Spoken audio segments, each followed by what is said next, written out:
السلام ورحمة الله وبركاته. النهارده مع بعض فيديو جديد وتطبيق جديد. فاكرين زمان قبل ما يبقى فيه موبايلات وتطبيقات كنا بنبقى ماشيين ازاي؟ حياتنا ماشية ازاي؟ بنحول الفلوس ازاي؟ بندفع فواتير ازاي؟ بنشتري ازاي من غير ضغط زرار واحدة؟ السؤال ده مهم جدا، هجاوبك عليه في اخر الفيديو، بس خليك معايا. بص يا صديقي، خلينا اتكلم معاك النهارده بعقلانية خبير، مش مجرد مستخدم عادي. احنا دلوقتي عايشين في عصر تطبيقات وواقفين لتقرير السوق. المستخدم عايز بيقضي اكتر من 4 5 ساعات على الفون عادي جدا، ونسبة كبيرة مش وقت راحة لتطبيقات مالية وخدمية. ده خلي التطبيقات جزء اساسي من اقتصاد كامل، مش مجرد ادوات. ومن هنا نروح للتطبيق سهل. التطبيق ده دخل بقوة في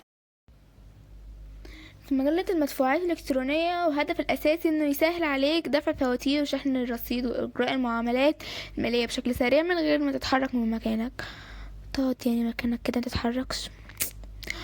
من ناحية الوظيفة، التطبيق بيقدم خدمات زي دفع فواتير الكهرباء، المية، الغاز، الشحن الموبايل، وكمان خدمات تانية زي تعبيرات أو شركات. وده بيخليه أدخل في فئة التطبيقات الفائقة اللي بتجمع أكتر من خدمة في مكان واحد، وده اتجاه عالمي شفناه في تطبيقات كتير. خلينا نتكلم بالأرقام شوية. التطبيقات دي زي سهل بتعتمد على تقليل تكلفة المعاملة الواحدة مقارنة بالطريقة التقليدية. يعني بدل ما تدفع وقتك ومجهودك في مشوار، تدفع رسوم بسيطة مقابل سرعة. ده بيوفر على المستخدمين ساعات شهرية. لكن هنا لازم اكون واضح معاك من اول حاجة في الكلام. من المميزات اللي لاحظتها والسهولة الاستخدام، مواجهة البسيطة وسرعة تنفيذ العمليات، وده نقطة مهمة جدا لأي تطبيق مالي. كمان بيقدم خدمات كتير في مكان واحد، وده بيقلل اعتمادك على أكتر من تطبيق. لكن العيوب الناس اللي ما خدتش بالها منها، اولا الرسوم الصغيره بتتكرر، ممكن تبين بسيطه لكن مع استخدام مستمر بتتحول لتكلفه حقيقيه. ثانيا بعض المستخدمين اشتكوا من تاخير في تاكيد العمليات او مشاكل في الخدمه العملاء، وده واضح في التعليقات بلاي ستور. ولو بصينا على آراء المستخدمين هنلاقي انطباع عام منقسم لاتنين.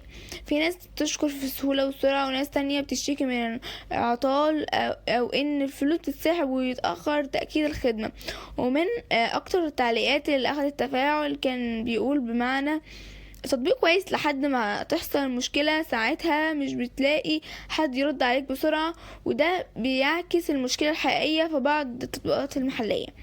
طيب نخش بقى في النقطة الحساسة شوية، الاستخدام غير أخلاقي. التطبيق المالي زي ممكن تستخدمه في تحويلات مش واضحة أو معاملات استغلالية، عروض أو ثغرات، وده مش عيب تطبيق نفسه قد ما هو عيب في الطريقة استخدام بعض الناس. بس برضو بيحط مسؤولية على الشركة ان هو تقوي النظام الأمني والرقابي، انك تراقب التطبيق.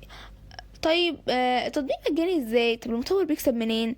هنا بقى التحليل المهم. التطبيق بيكسب منه عملات على كل عملية، شركات مع شركات خدمات، واحيانا من بيانات الاستخدام اللي بتساعد في تحسين الاعلانات او العروض. يعني انت مش بتدفع فلوس مباشرة، بس في قيمة التبادل بشكل غير مباشر. استخدامه صح ازاي؟ ركز معايا في النقطة دي. استخدام صح كوليسل توفير وقتك مش وسيلة صرف زيادة. راقب الرسوم، احتفظ باتصالاتك الرقمية، ما تعتمدش عليه كحل واحد لو عندك معاملات مهمة جدا. طب لو مش مرتاح، في بدائل تانية كتير. في فودافون كاش أقوى في التحويل والمحفظة الإلكترونية. أورنج موني مناسب استخدام شبكة أورنج. اتصالات كاش منتشر وسهل. انستا باي ممتاز في التحويلات البنكية اللحظية. كل التطبيقات دي ليها ميزة، مثلا زي نستا باي أسرع في التحويل البنكي، لكن سهل بيجمع خدمات أكتر مكان واحد. نيجي بقى لسؤال اللي نسألناه في أول الفيديو، كنا بنعيش ازاي قبل التطبيقات؟ الحقيقة ان كنا بنستهلك وقت ومجهود اكبر بكتير، بس نفس الوقت كنا بنفكر اكتر قبل ما نصرف. الخلاصة برأي منهجي واضح للتطبيقات زي سهل مفيد جدا، لكننا سلاح ذو حدين، ولو استخدمناه بوعي وهتوفر وقتك وفلوسك. ولو استخدمته بعشوائية ممكن تستنزف وقتك، ممكن تستنزفك من غير ما تحس. لو عايز رأيي النهائي استخدام التطبيق، بس خليك دايما ذكي. ولو الفيديو ده فادك اعمل لايك واشترك في القناة عشان المحتوى تحليلي اكتر عن التطبيقات والفلوس والتكنولوجيا. واستنى الفيديو الجاي. سلام.